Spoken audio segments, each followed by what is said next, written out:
Good afternoon, ladies and gentlemen. I'd like to welcome you to the USGS presentation. And if we could get the clerk of the board to ask IT if they can fix the echoing. And we'll just continue, and hopefully they can get that echoing adjusted where it's not quite so bad. So I'd like to join me to begin with the Pledge of Allegiance, if you'd all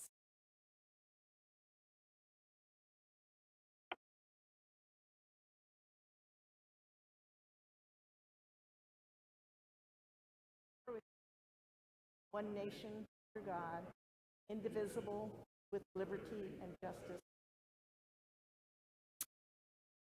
So we'll be presenting today a 3-year in-depth study sponsored by Mojave County and the city of Kingman to determine the health of our Hualapai aquifer. And we have today presenting from USGS, Mr. Jamie Macy. But I wanted to do a roll call of the county supervisors to see if we have any of our missing county supervisors on the telephone. I see we have Supervisor Gary Watson present, Supervisor Ron Gold, and Supervisor Hildy Angus. So we have missing Supervisor Buster Johnson. Are you on the phone, Supervisor? Yes, I'm here. Hey, thank you very much. So we also have some dignitaries in the audience that I wanted to recognize. We have our state representative, Regina Cobb, with us. Thank you for coming, Regina. Do we have the mayor, the city of Kingman mayor? Thank you. Well, I do see we have city council. Thank you, Jane. Mayor, are you on the telephone? Yes, I am. Okay, I heard a little voice, so I thought maybe that might be. I'm on the telephone. All right, thank you very much. And then we have Vice Mayor Supervisor-elect Travis Lingenfelter. Thank you, Travis. We have City Council member Sue Ann Mello Keener with us. Is there anyone that I missed? Any elected officials? We'll welcome everybody for coming. At this point, I think I'll let our county manager say a few words, and then he'll do the introduction of our speaker. Manager Sammy.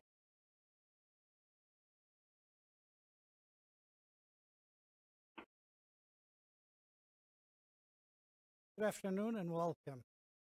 My remarks are brief. I will be introducing Nick Hunt. Nick is a civil engineer whose background is water and related subject. Got a certain passion for the subject, has been at it for quite a few years. So without any further ado, I will say to you that Nick has been at it since the start, 2016. He has been coordinating directly with Macy. I think what Mr. Macy will be presenting to you today will be of tremendous value and interest, and the intent is to be brief and not get into the weeds too much and not too many details. So with that, Nick, please come on up.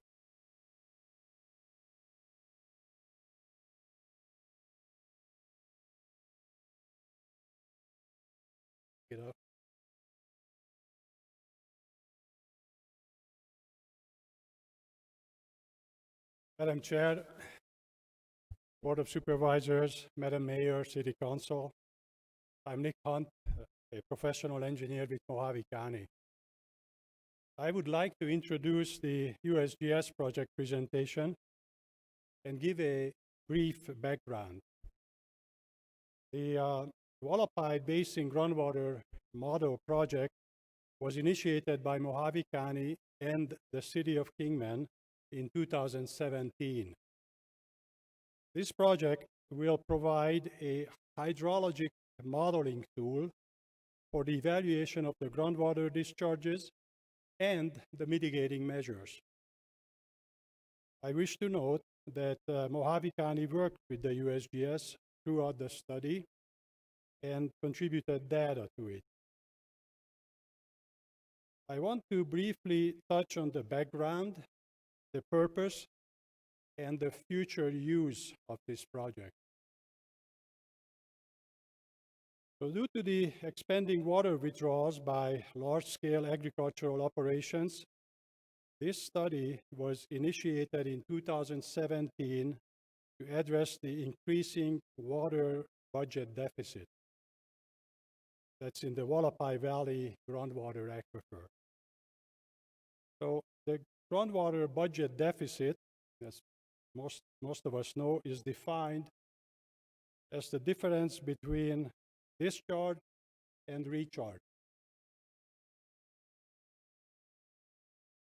The discharge is the amount of water taken out, and the recharge is water that is put back into the aquifer.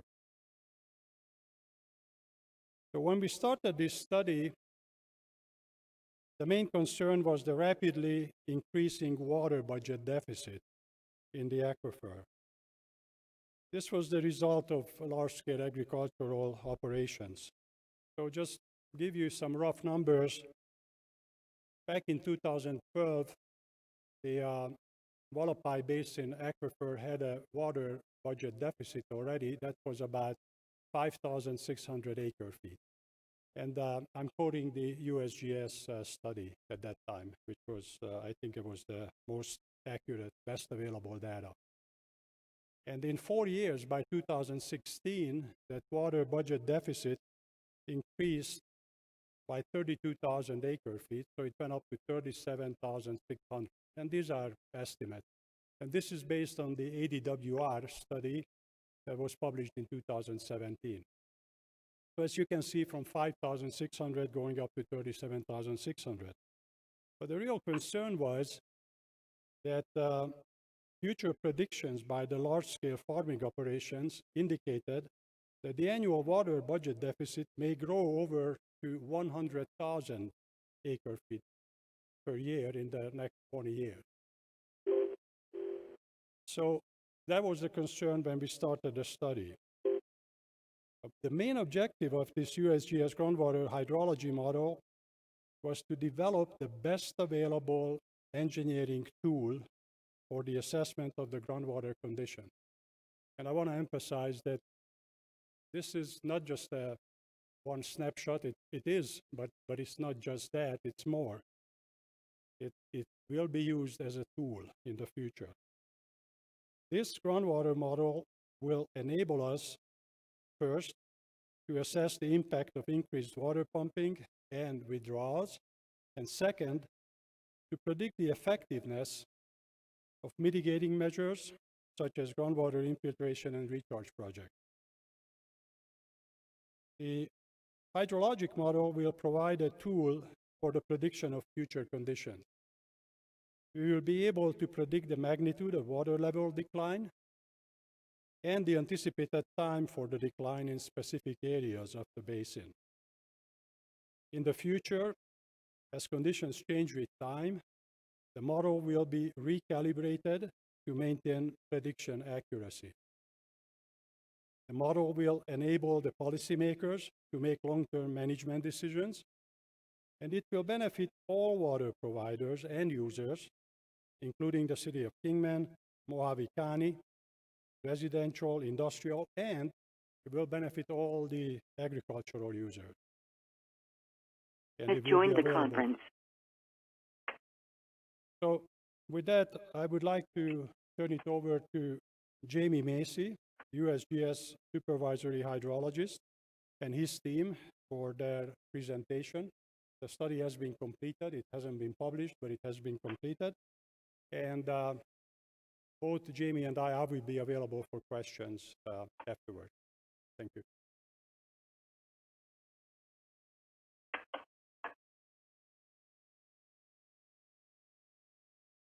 Thank you, Nick. Hopefully everyone will be able to hear me. USGS allowed me to come to the meeting, but they have asked me to keep my mask on during my presentation if possible. But if not, I can always take my mask off, so please let me know if it is an issue and you can't understand me at any point. Okay, I think they're working on the echo right now. I believe it's with the Skype connection that's also on. So they're going to try and turn off Skype and have the people that are on Skype call into the meeting. So potentially if I keep talking a little bit, the echo will start to go away. So hopefully we're getting closer on that. But I will start some slides. And to the IT group, if we could, we go into the slides and we have a message.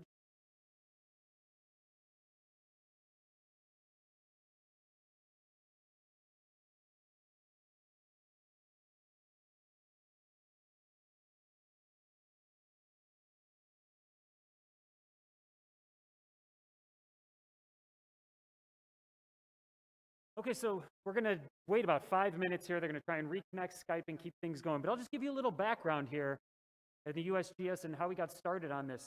What you're actually looking at here is the Hualapai Valley hydrologic model, the model itself. When we talk about groundwater models are computer simulations of what's happening in the real world. So what you're looking at here are pixelated little squares. Each one of those squares is an input into this hydrologic model.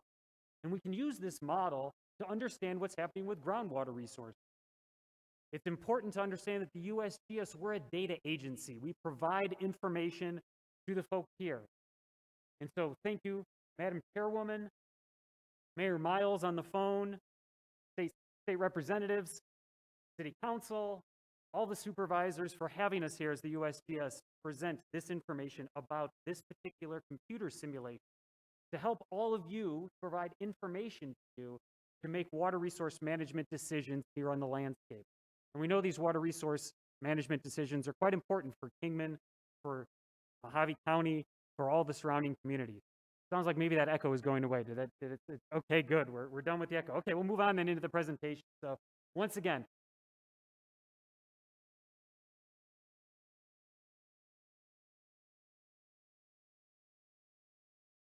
okay, so we're gonna keep buying some time then. Okay, no problem.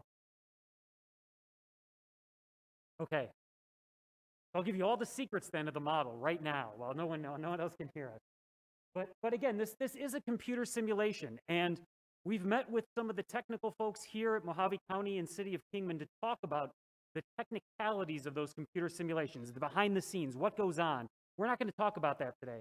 We've talked about some of the inputs and outputs, what it all means, but we're not going to get too far into that. I'm just going to show you some graphics and give you a general understanding of what we did as the USGS over the last 3 years, developing this model, bringing this model to fruition, and then running a scenario by which we put information into the model and we predict into the future, just like when you think about the Weather Service and predicting what would happen with the upcoming weather within the week.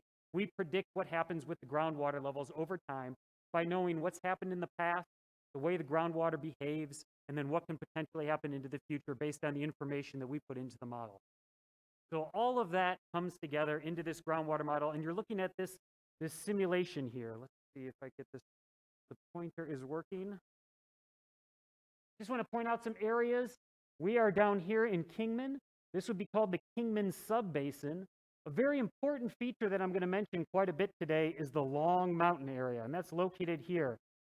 To the north, we have the Hualapai Subbasin, and we've grouped together a couple subbasins to the north because they act hydrologically the same as one big basin. But what's important to note on this figure is the Kingman Subbasin here in the brown to the south, Long Mountain in the middle, and Hualapai Subbasin to the north. Together, this is all known as Hualapai Valley or Hualapai Basin, but there are these subbasins within Hualapai Valley.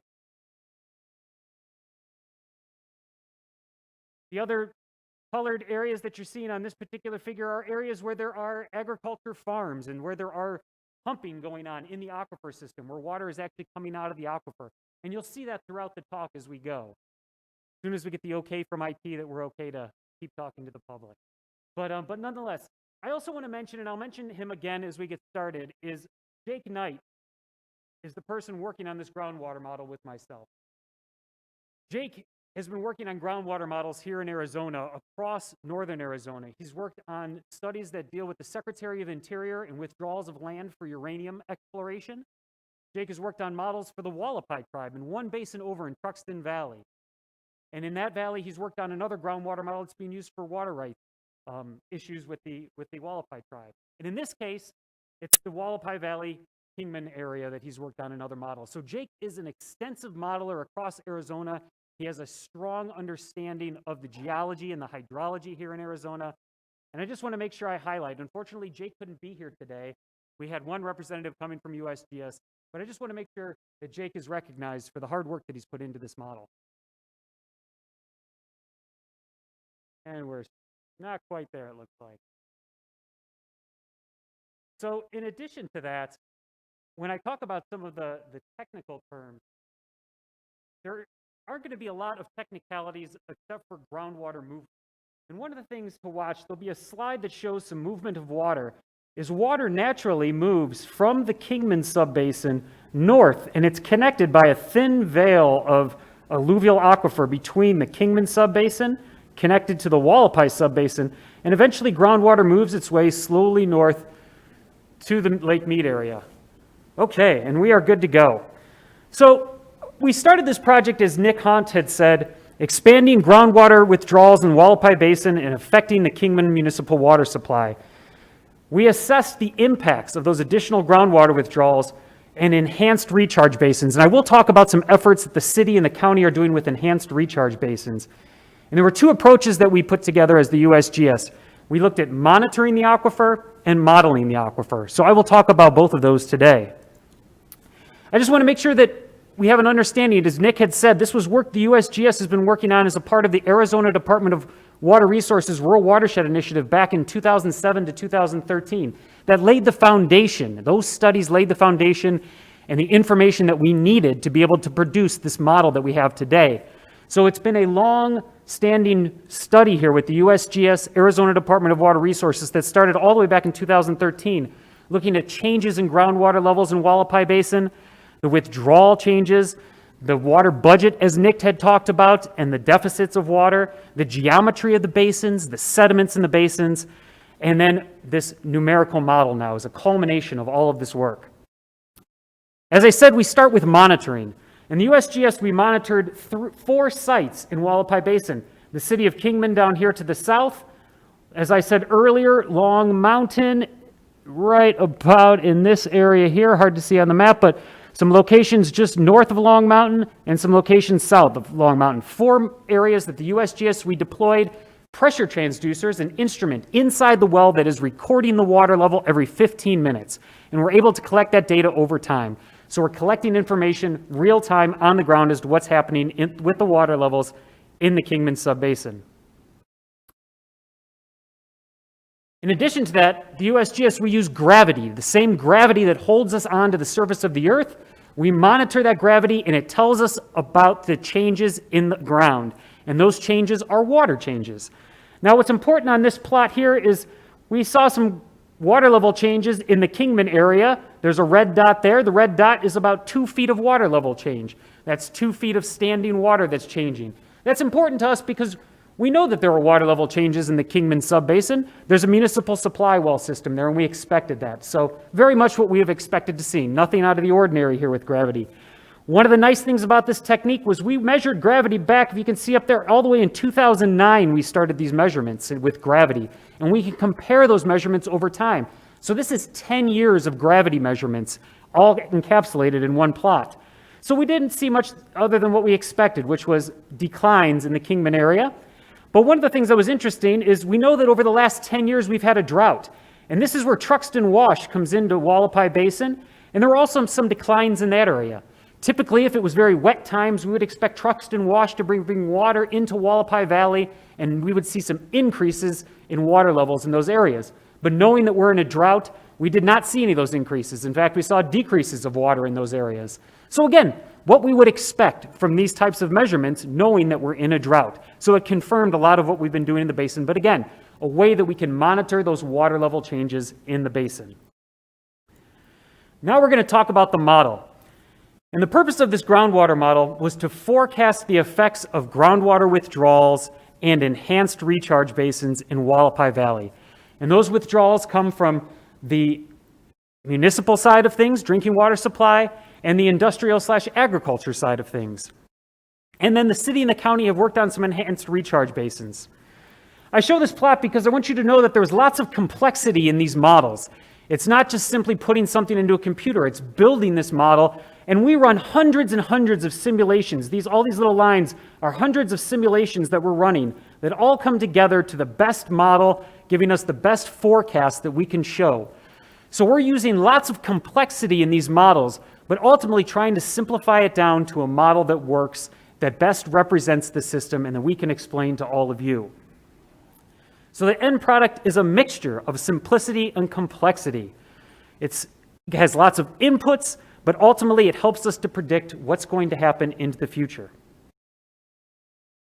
So we were presented with some future withdrawal scenarios by Mojave County, and I'm sorry that it's hard to see these numbers, but nonetheless, we were looked at withdrawal scenarios over time at these different areas within Hualapai Basin. And again, this is the Kingman Subbasin, the Hualapai Subbasin, Long Mountain is this area here.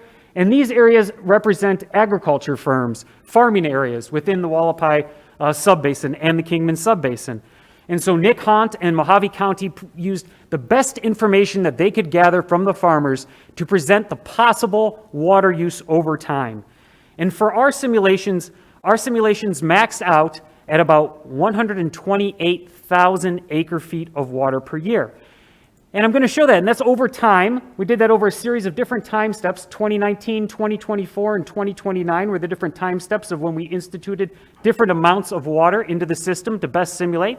And again, this was information that we were able to get through Nick Hunt from the farmers that best represents what they think would happen with their water use over time. Now, I want to compare this to the Arizona Department of Water Resources model because there are some differences between our two models. Not that one is more correct than the other, but there are inherent differences, and especially when we talk about the scenarios that were run. The scenarios are the amount of water withdrawals that we put into the model to predict what happens into the future. And if we look at the USGS scenario, we were looking at 128,800 acre-feet of water over this entire period, using about 44,000 acres of production. As you can see, the Arizona Department of Water Resources used a much greater amount of water. When Arizona Department of Water Resources got their information, there was much more alfalfa farming going on in the Hualapai Subbasin. Now we understand that farmers are going to more tree farming and orchards.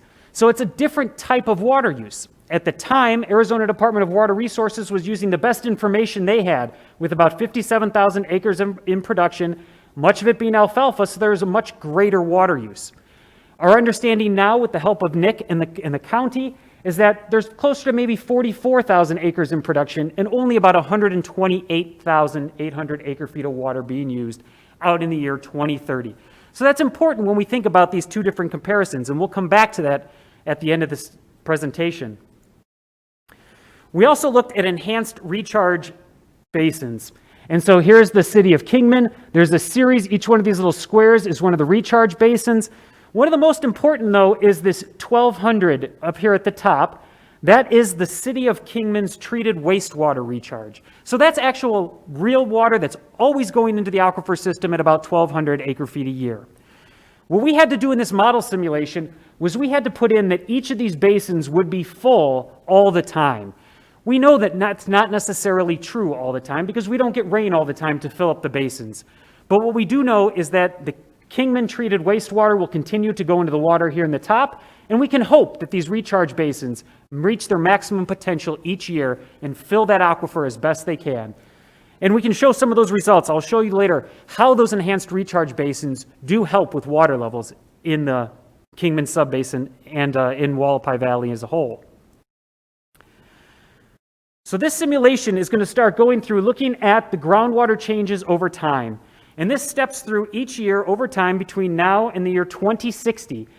And one of the things that's important over time is you start to see a red area form here. Let me show you again. This is the Kingman Subbasin, the Hualapai Subbasin, and Long Mountain is this white mountain in between. And as you start to see these red areas fill in, Those red areas are places where the model cells start to go dry. That means that there's been enough pumping where those areas start to go dry. But it's not something to really be too concerned about, except for the disconnect between these two basins. There are other model cells here in the perimeter that start to go red, but most of the water in these basins is located deep in these deep, big basins here and down here. What is concerned, though, is over time, this area between where water naturally flows from the Kingman subbasin to the Hualapai subbasin, this area does become disconnected over time. And as you can see, that fills in there with those little red squares and disconnects the two subbasins. That has implications for the way that you can think about water resources into the future. But much of that is dependent on the amount of pumping. And as we know, the amount of pumping can change over time depending on how people use their water, whether agriculture or municipal use changes over time. Now, I just want to show you one more. This is a snapshot of each of those plots. And that red area between the two basins does occur somewhere around 2040 to 2060. That doesn't mean the basins are running out of water or that there is a water shortage by any means, but it does show that the subbasins do become hydrologically disconnected. And that is important for understanding water resources and ways to manage water resources. So by the year 2080 in this case, those basins are, this is Long Mountain, the little white piece here, and the red has gone all the way across and hydrologically disconnected the two subbasins. Now, putting those, when I say dry model cells, I just want to make sure that it doesn't cause too much concern, because in a lot of times when we look at these deep basins, for instance, the dry model cells happen along the perimeter where there's very thin aquifer as it is. But in the deepest parts of the basin, where the deep alluvium is at, and we've outlined that here in this red, or in this black area, inside the black area are areas that we would be concerned if the model went dry, because those are the deep parts of the basin.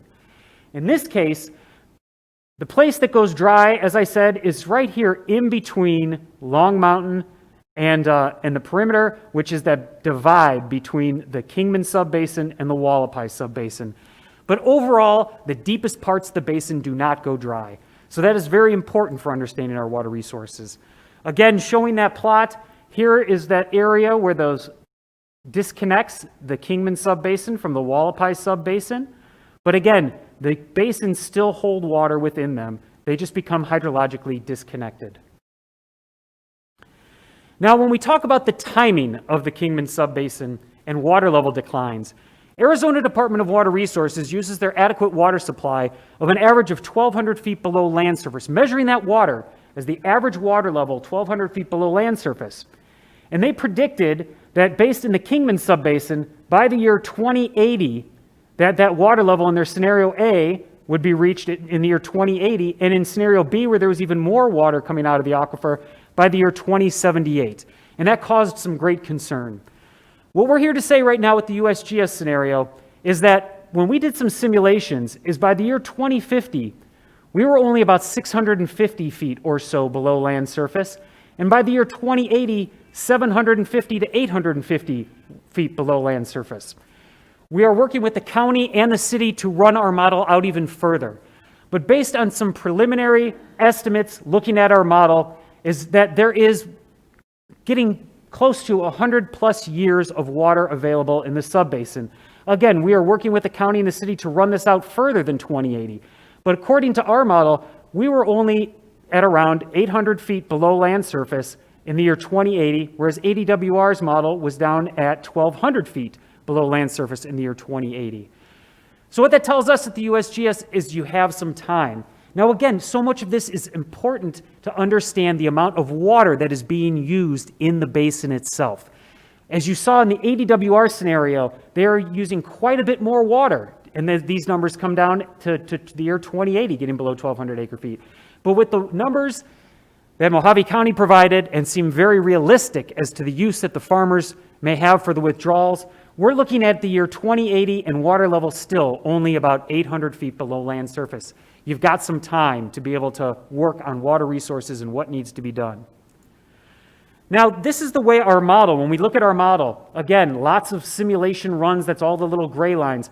But what this blue line is, this is the best fit. This is the average, you could say, of all of the model runs that gives us that fit. And the red line is what happens when you add the enhanced recharge basins. So those water levels, this is one particular point, which is down towards the Kingman water supply area. And this one particular point, the water level goes down over time. With the enhanced recharge basins, it does not go down as fast. You can see the difference between the two there. But water levels do decline over time. Now, as we showed with our model, is we're only looking at about 800 feet of water level decline by the year 2080. So if we're talking all the way down to that 1,200 foot range, it'd be quite a bit further to get down to 1,200 feet below land surface. Now, also talking about the Hualapai Subbasin. So that was in the Kingman Subbasin, where the Kingman Municipal Water Supply is at. In the Hualapai Subbasin, the scenario A from ADWR, by the year 2098, it was below 1,200 feet. And by the year 2090, in scenario B, it was down below 1,200 feet.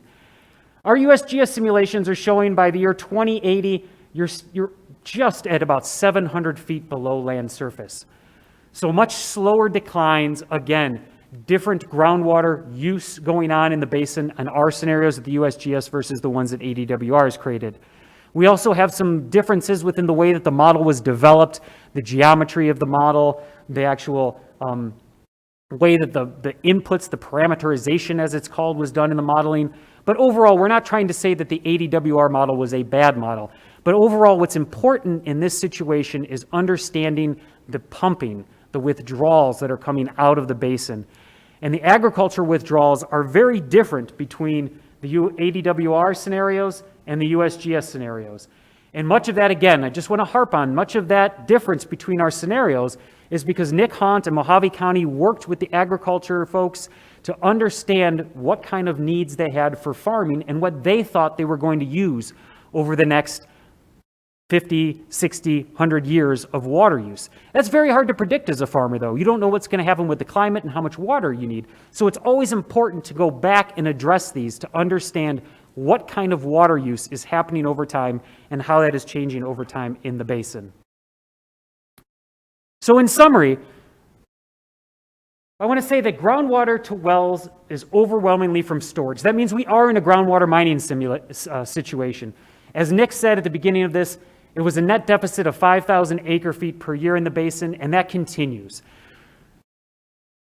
Plain and simple, no matter what kind of model you run, you are in a groundwater mining situation. Groundwater levels are going down. But what's most important here is the timing, the location, and the magnitude of the increased withdrawals, the pumping. And in much of this, if we're looking at the Hualapai Subbasin, you have farmers that are pumping water, and in the Kingman Subbasin, the Kingman Municipal Water Supply.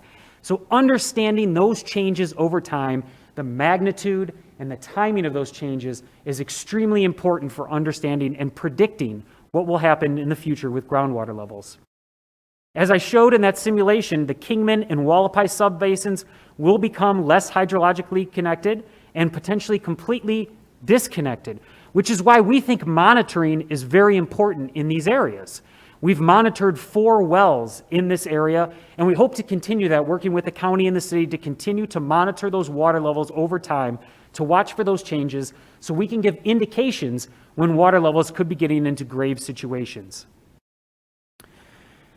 In some areas, the model cells representing the thinnest parts of the basin do become dry, but those areas are not really the focus of what we need to be worried about. We need to be worried about the deepest parts of the basin, and the deepest parts of the basin continue to hold water through time. And our model projections show that groundwater is available at the municipal supply wells well beyond 2080. We are working with the city and the county right now to actually give a more accurate date. Once again, once we start predicting out hundreds of years, it starts to get the uncertainties grow, of course. But in this case, we're going to work to get a more accurate date of how close after 2080 are we talking, which is looking like it's beyond 2100. So we will work with the city and the county to continue to get that information. So I want to thank Jake and Bruce and other folks who have worked on this model. Our USGS publication is in the works. We are going to add some additional information, such as comparing it to ADWR in the 1,200 foot level. So that is going to change a little bit about our actual publication, but it is in the process right now and at our publisher. So we continue to move that forward, and we'll have final results out. Those results will be available to everyone in the general public. So anyone who has interest in this can get a copy of the report. They can ask us at the USGS any kind of questions they may have, and we're happy to address those questions. So thank you for your time. And Madam Chairwoman, did you want to ask questions or pass along a microphone? Actually, thank you very much, Jamie. That was a very good presentation. And at this time, I'd like to see if our state representative, Regina Cobb, would like to say a few words. She has been our champion for water issues down at the state capitol and has ran numerous bills and been in the fight with us from day one. So, Regina, I appreciate you being here today, and I'll turn the floor over to you, and you can enlighten us of what your new legislative plans are. Thank you, Regina. Thank you. Well, I wanted to thank the USGS for coming here in person today. We appreciate that. I know this was a big task to get us all together today. And Jamie, you did a great job. So I want to thank Jamie Macy and Jake Knight and Nick for working with them to get the study out. And over the past, I would say 6 years that I've been working on water, 7 probably, if you count the year before I went into office. I think that we've done some great strides. We've got a couple of studies done. The one in 2013 came out just as I went into office, and I think this 2017 study is very positive. I have concerns because we did have an ADWR study, a matrix study that we done that said that we were going to have issues somewhere between 2060 and 2080, so somewhere in that area. I think that there were some assumptions on the USGS study that weren't on the matrix study. The matrix study passed it out in scenarios to where we had high volume water users and low volume water users within that study, where we're, I think, looking at this in a point in time. So it is a good tool to come forward with. I think it needs to be utilized with the matrix study that we did with the Department of Water Resources. I think one study is not better than the study. I think the 2 studies need to be molded and worked out. My concerns a little bit is that some of the assumptions that I think that we're looking at with this study, that ADWR, and I think that that's the difference in numbers, is that the farmers are telling you we're not going to be building out in some of the areas that they haven't built out in. Well, we're assuming that they're not going to do that. And some of the farmers are saying that we've changed crops. We're not using hay farms anymore. We're doing more nut farms. We're doing vegetables, and they are doing that. If they maintain those things, then I think we're looking at a good stability of water in the future. Once those change, we're going to have issues with that. And that's where legislatively, I think I need to be working with you on that. One of the things that I'm working on is an RMA, a rural management area, to where the county supervisors can actually give their input into what our aquifer is going to be doing. And we take it to the Department of Water Resources and we tell them that this is what we feel is good for our community. I'm still running that bill this year again. Of course, we got stalled out last year because of COVID. So we're planning on still hitting the ground running again. Looking at the INA process, we've addressed 2 INA processes now. We've addressed it twice, asked for an INA in the Hualapai Basin, and been denied because it's prospective. You can't go, or it's retrospective. You can't go prospective. And so I've had a bill last year, and I've actually worked out with the Department of Water Resources on that bill to be able to go prospective on our studies. And I'm hoping that we'll be able to do that and get that one passed this year. It also has some judicial cleanups on that bill also, so that's a good one. One issue that we're worried about right now, and that is in Mojave County, is the 4th priority water right transfers. And that's probably at the top of my priority at this moment. I had a bill last year to not transfer the 4th priority water rights. I will be running that again. I will fight viciously against transferring any 4th priority water rights to Queen Creek or to any place else in the metro area. Development is good, but I think we need smart development. And we haven't had that with some of these areas. So those are some some major water issues that I think I'm going to be addressing this year. I do have some questions on some of the, like when we expect the written report, and that's something that you can probably address when you're addressing all the questions. I have 2 task force, one Mojave County task force, a water task force, and a La Paz County task force. With both of those, I've held off this year on having the task force because I wanted this report to come forward before we actually moved into the task force on this. I'm hoping to have a written one soon so that we can do those task force and be able to address this along with our other study that we've been working on also. So, and like I said, you can address that, Jamie, when you get back up here again to answer more questions, but that is a concern of mine. The other thing is the brackish water. We're talking about 1,200 acre feet, and I feel like that we need to address where the brackish water line is and where we're going to have to do some desalinization and what that is going to cost our communities to be able to do that with. So we have a lot of questions. They answered a lot, but there's a lot of questions now opened, and I think we need to address all of those. I've worked very well with Chairman Bishop and the county supervisors, and I'm looking forward to the new county supervisor group that you guys have, and I look forward to working with you all, and let's try to get some of these questions answered, and maybe we can move some legislation going forward this year. I'll be open to any questions that you have. If you don't have any questions, we'll bring Mr. Kelly back up and you, or Chairman Bishop back up, and thank you for allowing me to address you all today. Thank you very much, Representative Cobb. And again, we certainly thank you for all of your efforts and everyone's efforts. At this point, I'd like to introduce Supervisor Gary Watson. He has been our designated voice on water issues. As there's 5 supervisors, so we designate someone to be our lead person to go down to the state legislation and do all of these meetings and represent us as a board. So Supervisor Watson will be retiring at the end of this year, and we'll be choosing a new representative to carry on, and that person will have some big shoes to fill. So Gary, I just wanted to give you a moment to kind of sum up, and then we'll take questions from the audience.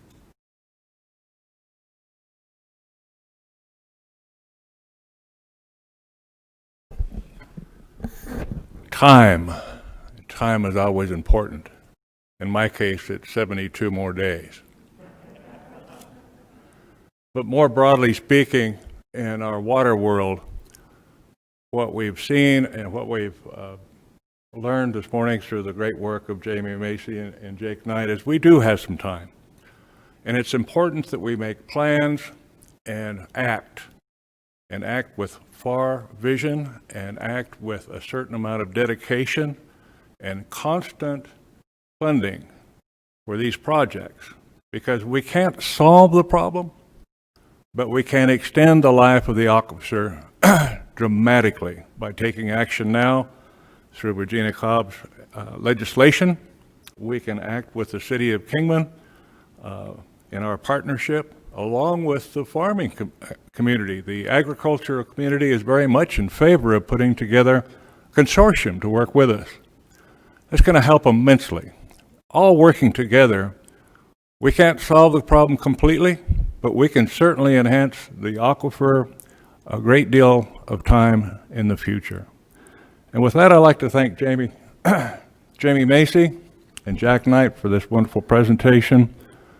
And I've got to say thank you to the city of Kingman for participating, being there with us, and helping us in this fight.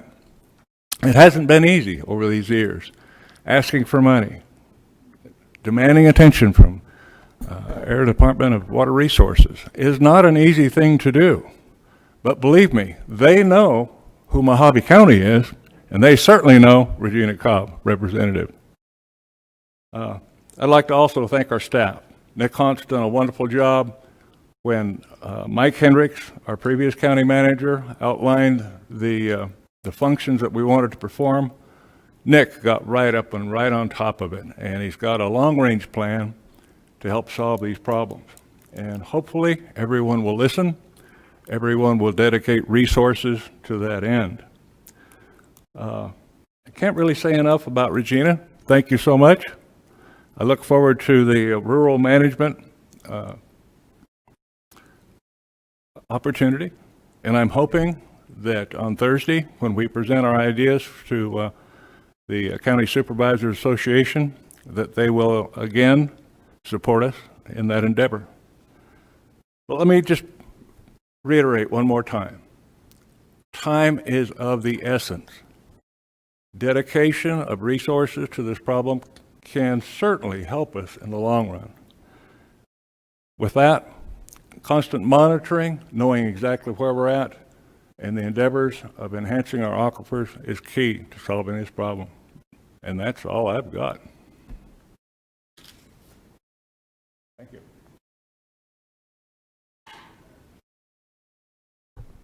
Thank you very much, Supervisor Watson, and thank you for your service on behalf of Mojave County and our water issues. At this time, I'd like to bring Jamie and Nick back up to answer questions, and I'm going to have our communications director come up and help fill the questions. He'll have some microphones with him, and we'll see if we can't answer everybody's questions. So, Roger? Thank you, Chairman Bishop. Should have this microphone working, I hope. I thought that it's not working. Hello? All right, there we go. There we go. I thought we should turn to our guest here in our county auditorium first on the elected side, and that would be the city of Kingman. Do we still have Mayor Miles, Jen Miles, on the phone? Is she with us? Do you have a question that you would like to ask?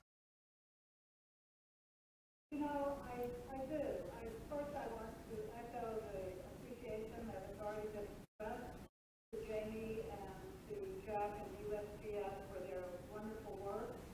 And I would like to add our appreciation for the partnership with the county in all of these water efforts and with Representative Cobb at the legislative level. I think that it's true that we have to all efforts to get the type of the RMA established, and so that we can have a voice and a recommending body in Mojave County. So my question really, it's not a question so much, is asking that you would elaborate a little bit on the ability to of the model to help us look at different scenarios as we move forward, because in decision making, sometimes it's good to look at different types of scenarios as you create recommendations and do anything. So I made a decision. So there is flexibility, I guess, that we might be able to utilize.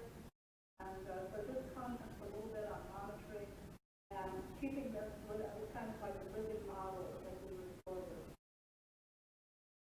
Thank you, Mayor Miles. And that's exactly right. It is like a living model. This model was meant, as Nick has said many times, and we agree on, it is a tool. It is a tool that is available. It will become a publicly available tool to anyone to be able to pick up the model files and actually run the model themselves. But this tool can be used to adjust over time. At the USGS, we typically revisit these models about every 5 years and calibrate them, recalibrate them to make sure that they are predicting what they should be over that 5-year period, and then recalibrate them to predict into the future. And now that the tool is developed, you can come up with just about any kind of scenario that you would like to run. Would you like to stop all water use across the entire basin and see if water levels come back? Would you like to try and throttle that water use and just use as much water as we can and see how quickly you can deplete the basin? Or would you like to do something in between where you can use it as a tool to manage water resources? This is a living model, and now that it's been developed, it is available for anyone really in the public too, to be able to go and get the model files and develop it. We're working with the county and the city to be able to do more scenarios and use this in the future. So yes, it's a very good question, Mayor Miles. It is a living model and it is a tool to be used to understand water resources. All right, thank you. You have another question, Mayor? All right. By the way, I've got these very handy, the brand name Purell Priel, hand sanitizers that I'll take around here to everyone who would like, as we pass the microphone around. Safe, okay. We have also here a member of the council. Am I correct? Do you have a question? Oh, you do not. Okay. That was Sue Ann Mello Keener, right? Is Travis still here? All right. Let's turn to our chairman, Gene Bishop. Do you have a question you would like to ask at this time? Actually, I would like to know, on behalf of my constituents that believe that our drought conditions are a result of climate change, and what your feelings are on that subject. So as a scientist, we don't have feelings about things. We use empirical data to try and understand. And what we can say is that we are in a drought. As I showed in that plot showing Truxton Wash and looking at water that should naturally be coming in Truxton Wash and recharging our aquifer systems, over the last 10 years, we have seen drought conditions. And based on the precipitation record over the last 20 to 30 years, we have seen drought conditions. Now, what can we attribute that to in Arizona?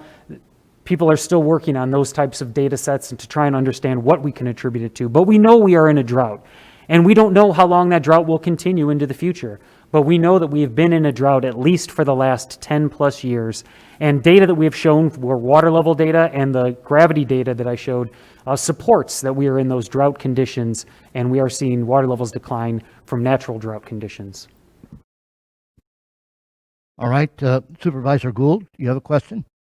All right. Supervisor Watson, did you want to add anything to what you've already said? On the line, I believe we have Supervisor Buster Johnson. Sir, do you have something you'd like to ask?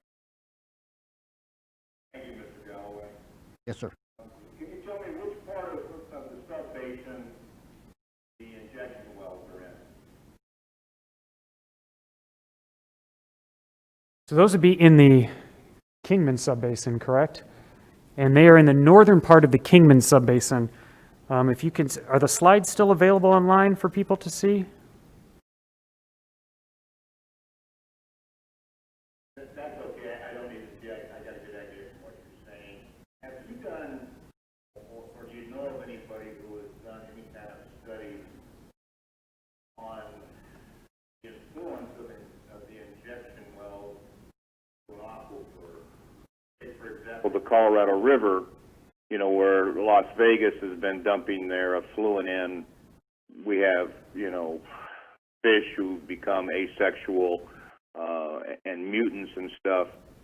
Will the dumping of the effluent into that basin, when it drops down and they split up hydrologically, could that cause us problems in the future? That's a very good question, Supervisor. You would need to do some more study to understand what is in the water and what is being filtered out of the water. So in the case of Las Vegas, in the Las Vegas Lake area, where they're putting effluent into the surface water system, you have direct contact of animals with that effluent. In this case, you're injecting water deeper into the subsurface, so you're putting less animals in direct contact. But it would be a matter of looking at the movement of any potential contaminants of that injected water over time towards the municipal well field. There's quite a bit of distance between the injection well and the municipal well field. So you've got some space in there for water to be filtered.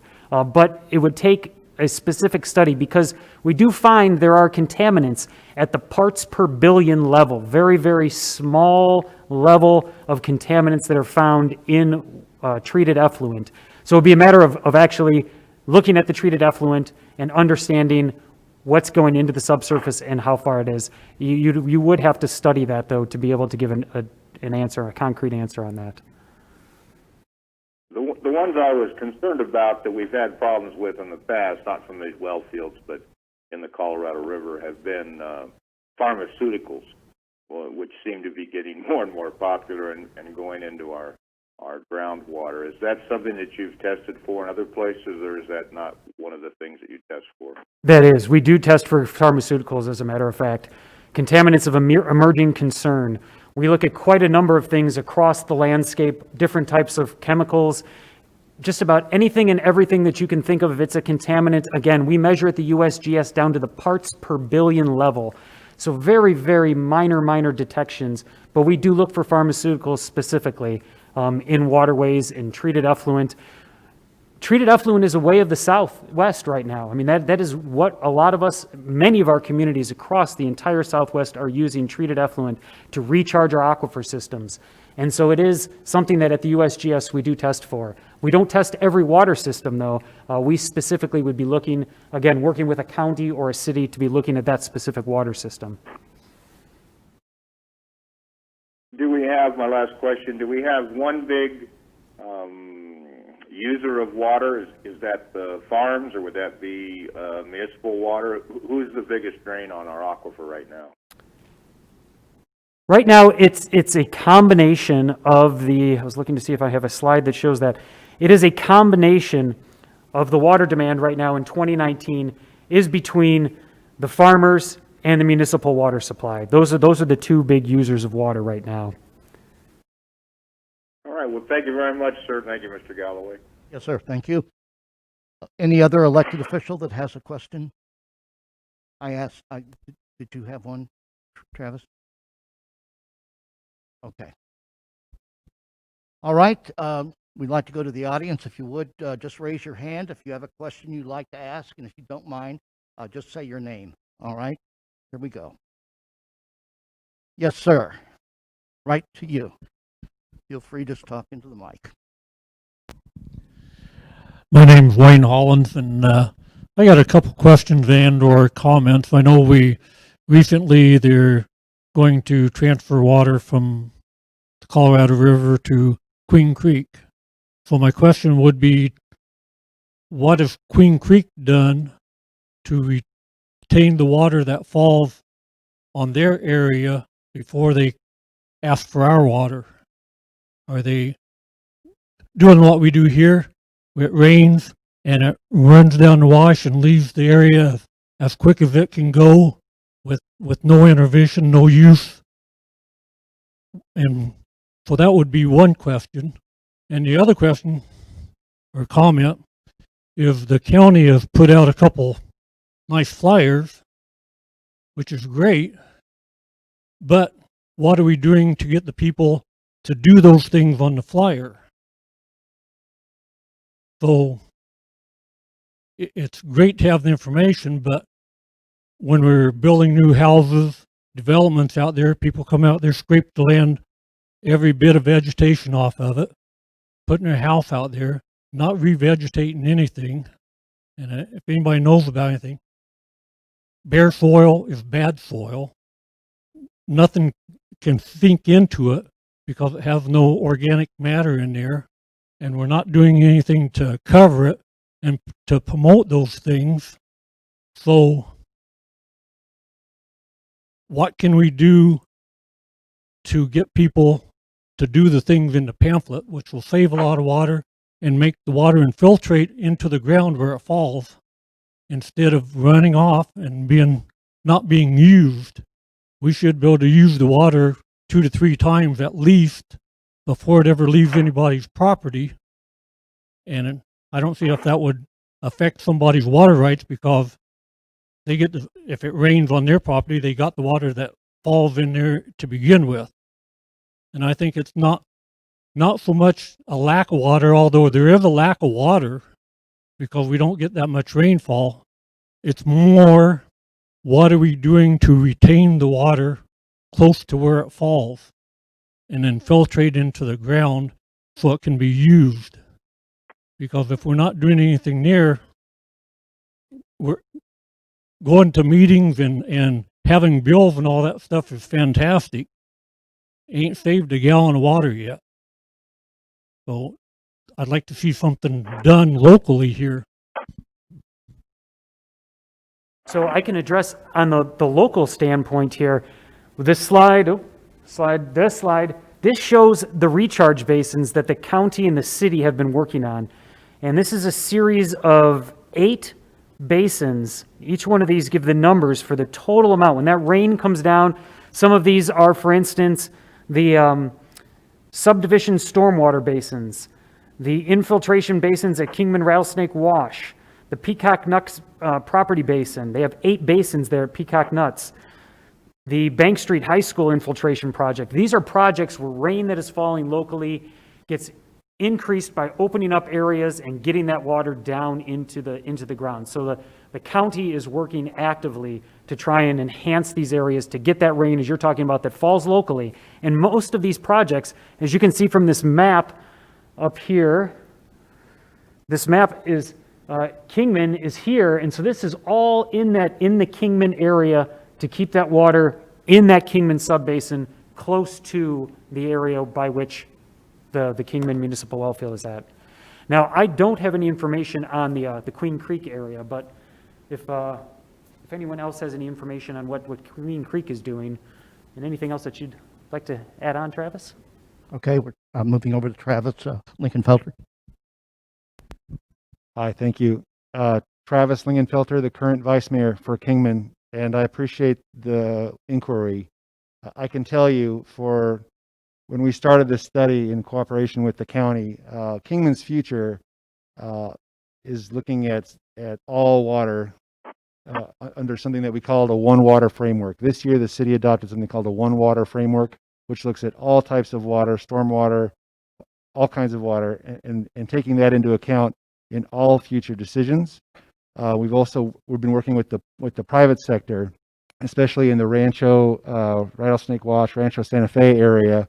We're working with the private sector with the Rancho Santa Fe project. A big component of that is flood control project, which is several $million that we're splitting the cost of that with the private sector because it's important to the private sector and our partners in the private sector as well.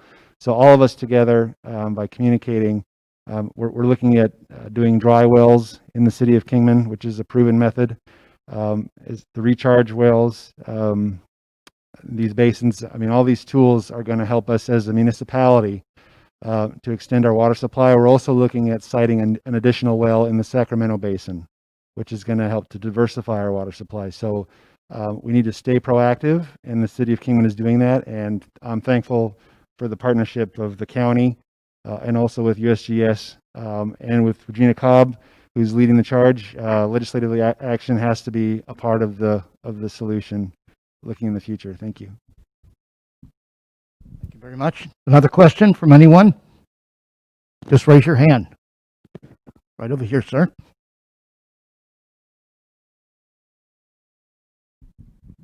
Nick Dvalda. How deep is the surface water right now, or the height of the water underground, and how far down below that do we run into the brackish water? So how much usable water without desalination or treatment do we really have? So we're looking currently in the area, for instance, of the Kingman well field. This graph shows this is the depth below land surface to the water. And the water level right now in 2020 in some areas is about close to 600 feet or so below land surface. And that's what we find commonly in a lot of our deep basins across Arizona. So you've got areas about 600. Now, the brackish water, and I wanted to bring this up from State Representative Cobb, who brought it up. The brackish water, most of that brackish water that we know about is located in the Hualapai subbasin, the big playa, Red Lake, that's up in that area. Below Red Lake is a big salt dome, and that salt dome is down over 1,000 feet below land surface. It's deep down in the ground. And a lot of our groundwater models, for instance, we don't need to go that deep with our groundwater models because the water levels don't get that deep for hundreds of years. So therefore, we don't look at that brackish water in these groundwater models. We're looking at the quantity of water in the groundwater models. But as water levels decline in Hualapai Basin, it will be important to understand where that brackish water is at and how deep it's at and how it can be treated. Because again, when I talk about reused effluent water in the Southwest, brackish water is another piece of important water that in historic times, we kind of disregarded brackish water. We didn't use it very often. Now brackish water is an important resource. We find it out towards the Winslow area and the Holbrook area. There's brackish water there that's being filtered from the Coconino Aquifer, the sea aquifer. We also find it here in some of our deeper basins where we get some of that brackish water. And brackish water is an important aspect. In fact, at the USGS, we've done a study. We call it total dissolved solids. That's that brackish water. All the dissolved solids inside that water, like salt that dissolves in your water. That's what makes it brackish. And we've looked at those total dissolved solids across the entire U.S. and characterized some of those brackish water resources because we think it's an important resource. It's an additional resource to understand.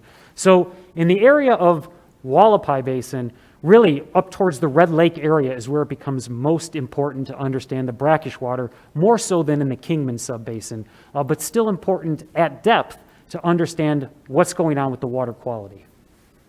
At what depth does the brackish water start?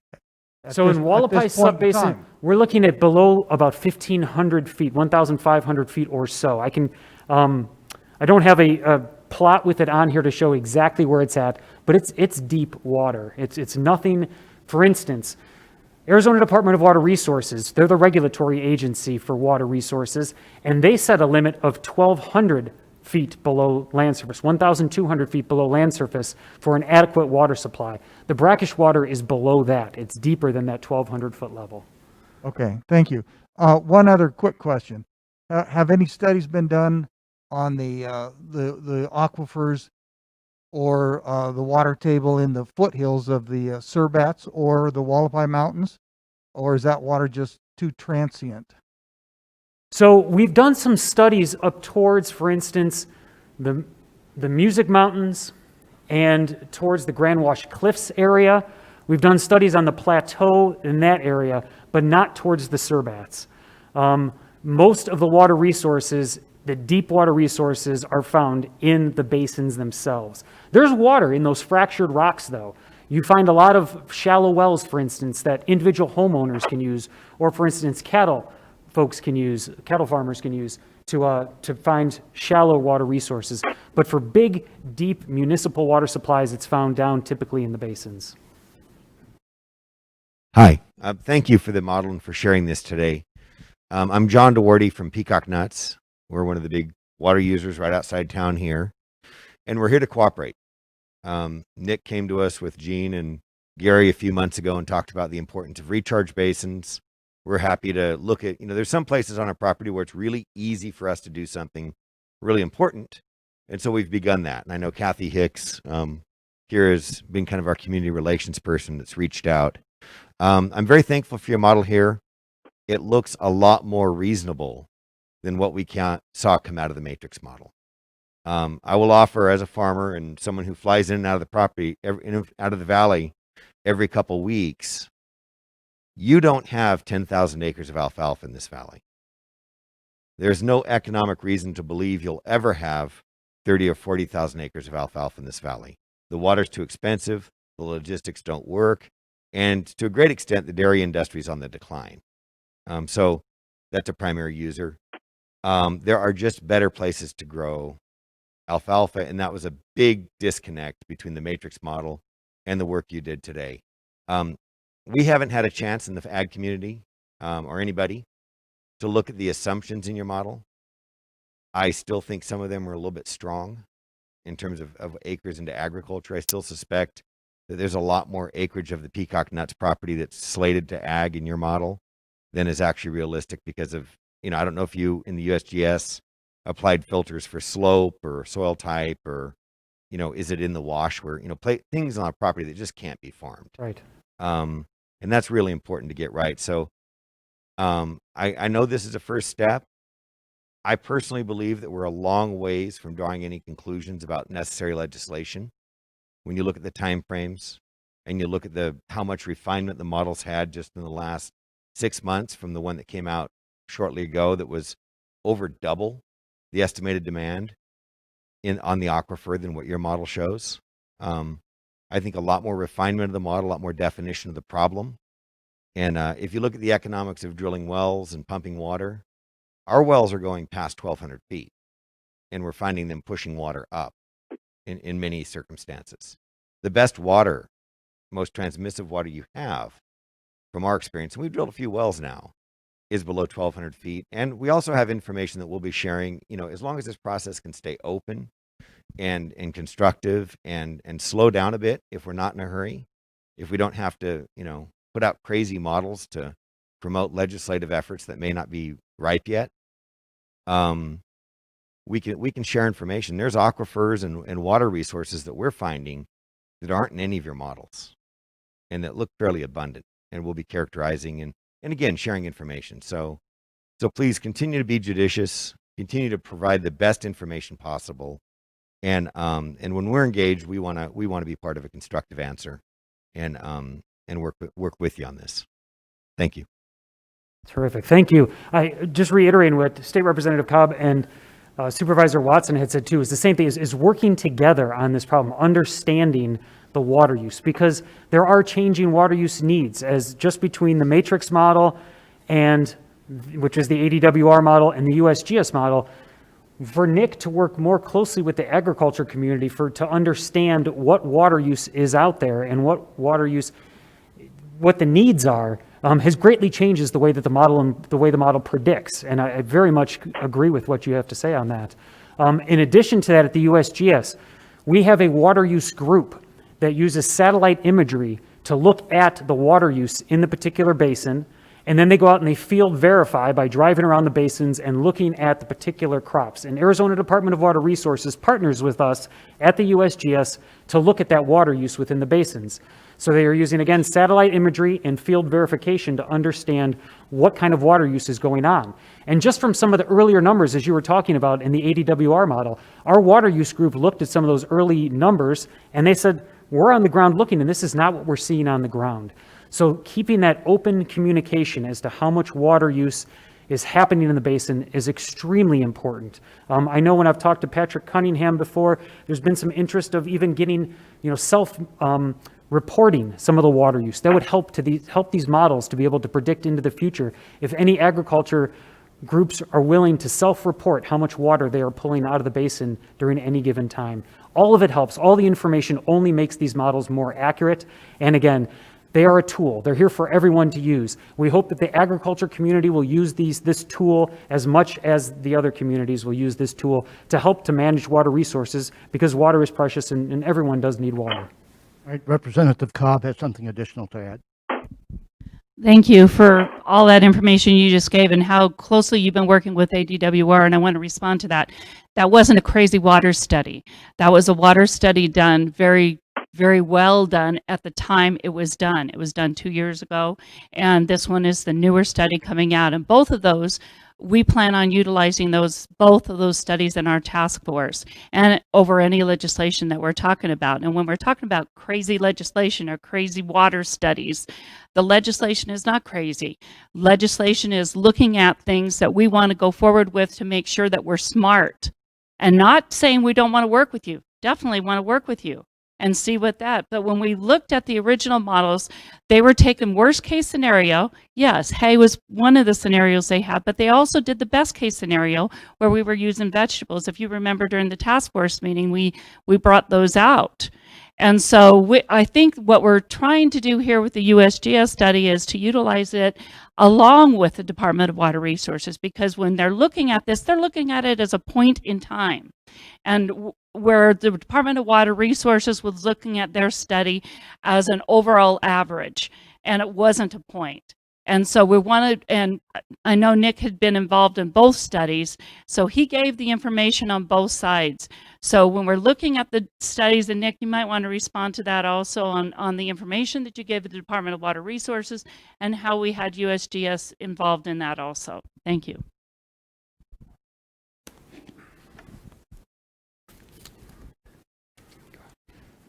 Thank you, Representative Cobb.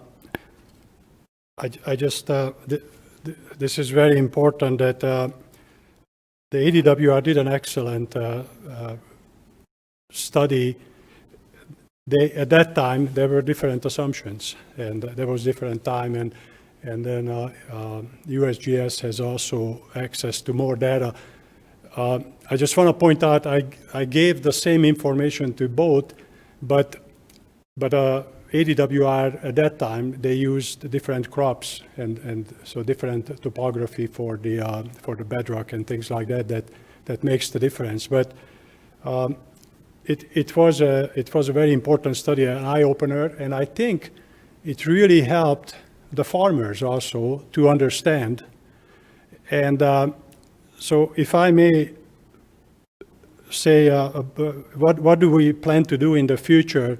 So we talk with some county supervisors and the county manager that this is a tool that we want to carry on. And probably number one on our list, which I recommend to them, is to talk with the farmers and then make it more accurate. And so we're doing certain things on our own. If we can get the support, then we did flyovers. So we look at actually from aerial photography and see how many acres, what crops. So that's a good answer. But discuss with the farmers what is their plan for the future, because that's very important. And this study this model rather, it's very important that the farmers are going to benefit from it just as much as anybody else, because our future plan is we try to make it user-friendly. So it could be run for many different scenarios, and then they can evaluate. You know, they have a big investment in that, and they can evaluate, you know, the type of irrigation to use. And I had discussions with different farmers, and they switched irrigation methods, and they also the type of crop. And I know you're growing orchards, which is great. It's a lot better than alfalfa. So these are really good news, and we want to continue. The other important aspect for that is that we want to keep monitoring the water depth, the water level measurements. Like Jamie pointed out, they have continuous monitoring, so that would be an important to continue the continuous monitoring, and that would take a little investment from the city and the county. And also the recalibration of the model, a certain number of years, like Jamie mentioned. And so we're going to have more discussions with the supervisors, get their support for that, so we can use this model in the future.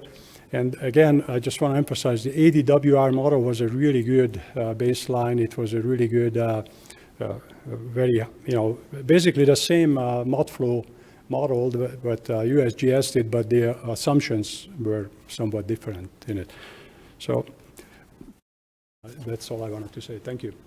Yeah, just one piece to add. When we think about water use, for instance, the amount of water per acre for water use in the USGS model, we were using about 2.9 acre feet per acre, which is more similar to nut trees and crops of that nature, versus in the ADWR model, you were using closer to 6.9 acre feet of water per acre, which is more close to alfalfa. And again, it was just based on the information that was known at the time. At that particular time, there was more alfalfa farming going on in Hualapai Subbasin, and there was more thought that there was going to be more. But we know that from more conversations with the agriculture community that there's not going to be that much alfalfa use. And so we're able to change those numbers. And as Nick said, continue to update, and with the best information. That's how we get the best predictions on this model. So again, from our model, we're using about 2.9 acre feet of water per acre of use.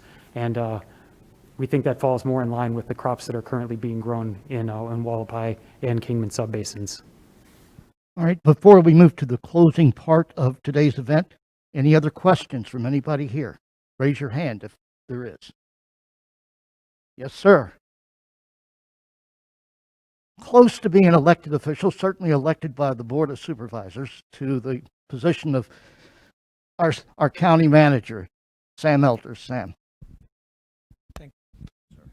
I thought we were past the elected officials, so I would raise my hand. The significance of the study going forward is the understanding of where we are and the challenges that come with that. So we've talked about legislation, we've talked about the recharge, but on the recharge side, we discussed primarily the injection well. Could you both, or you, Jamie, talk a little bit about the value of recharge from stormwater, and to the extent possible, quantify it? For example, the injection well is recharging approximately 1,200 acre feet per year. If we're drawing X and putting Y back in, what is the value of the recharge through stormwater? Because ultimately, investment decisions need to be made, and understanding the value of those recharge efforts will go a long way in helping elected officials make those decisions. Thank you. Thank you, Sam. If you could put the slide back up that's on the screen right now, if that's possible. So this graph shows the difference between the blue line is if there were no recharge basins. The red line is when there are recharge basins. So the difference there, and if we look, we project out all the way to the year 2080 based on the model, based on those recharge basins working at full capacity versus those recharge basins working at full capacity versus not working at full capacity. That difference by the year 2080 is already about 50 feet. If you look at the difference there between the two lines, 50 feet of water level declines. So they are making a difference. But one of the things to also keep in mind is that we're talking about enhanced recharge basins, which is not bringing new water into Hualapai Valley. The new water is coming from that injection well, the effluent, recharging the aquifer at 1,200 acre feet a year. That's new water that doesn't naturally rain down, come down the mountains and recharge the basin. We're just enhancing some of this other water other than the 1,200 acre feet. So it is in many ways, I'm not an economist to tell you how the investment would go, but it does make a difference when we put it into the model. That's the difference between the red line and the blue line on this plot, is the difference of the enhanced recharge basins versus non. If I may just say that this is a very good question from the county manager, that like Jamie put up that slide that just throwing around numbers, the city of Kingman is using annually about 8,000 acre feet of water, and this is a very rough number. It could go up somewhat as the city grows. The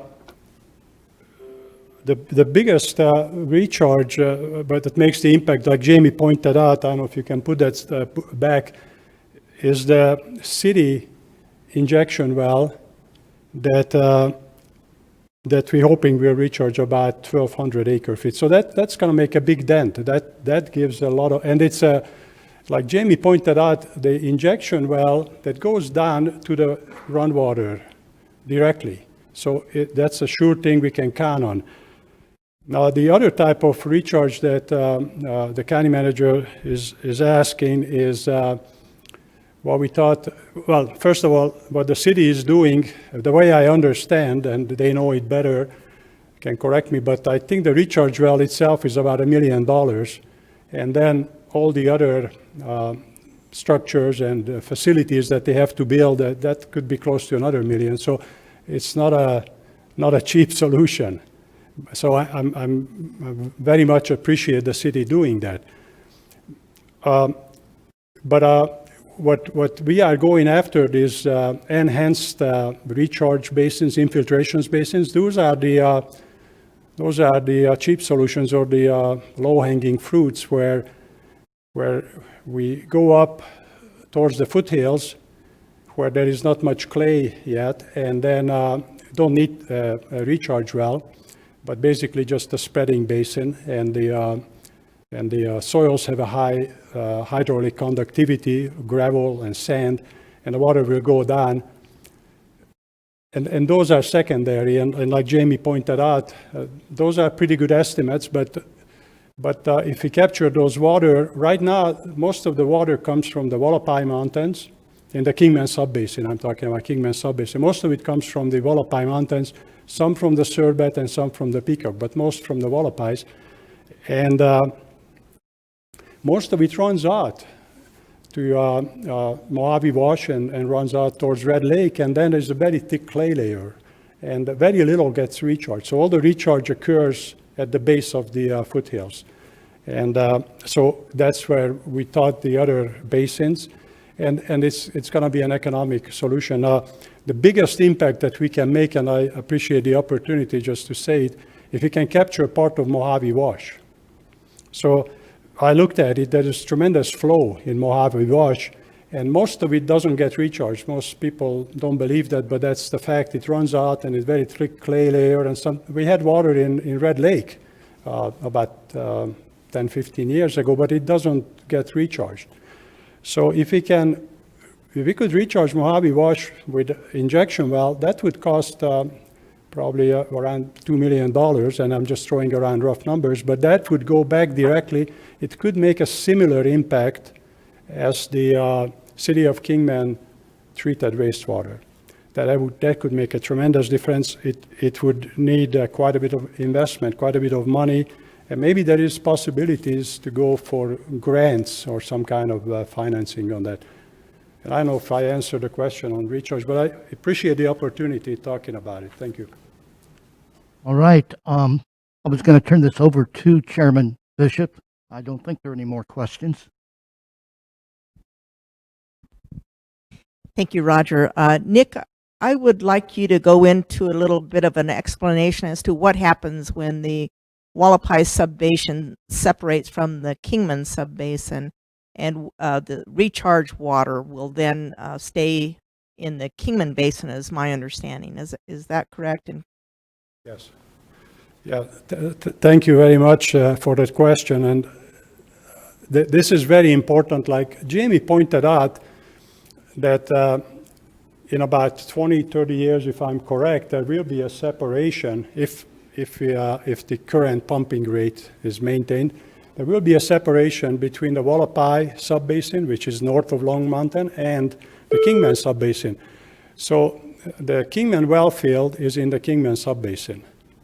So that's very important. And for the city of Kingman, water supply, Kingman subbasin is more important. Now, the groundwater flows just like surface water, just much slower. So most people have a hard time visualizing that because we have a very, very low gradient, but it also flows.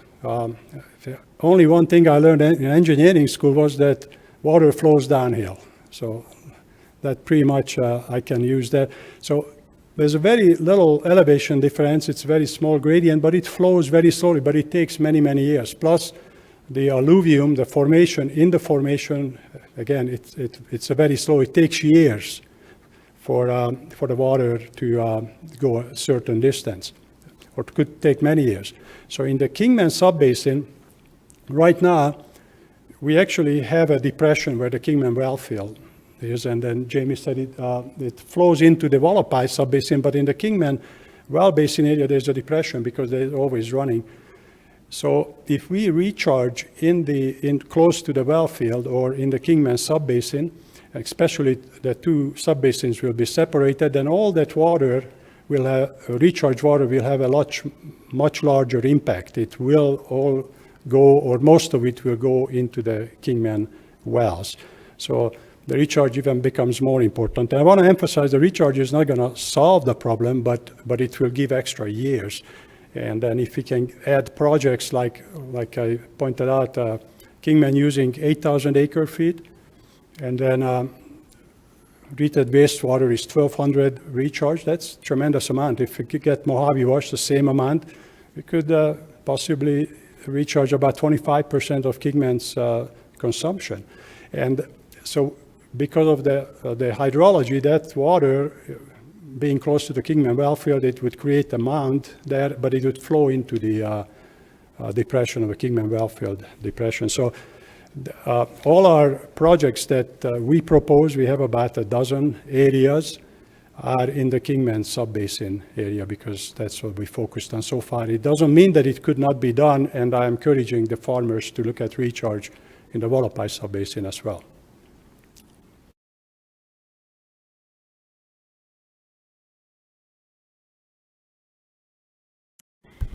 Okay, ladies and gentlemen, this concludes our presentation. I certainly want to thank everyone that attended today. We have members from the community here. We have members from the agricultural community, city council, our county county elected and department heads are here, and there's many, many more that are on the telephone listening to this. I'm sure the slideshow is going to be available later for anyone that would like to review it. I believe we have the written presentation that's being put together now, Jamie. I'm not sure when we can expect that, but probably by the first of the year. Is that a safe? Okay, so by the first of the year, we'll have the written document in hand that we'll be able to share. So I think I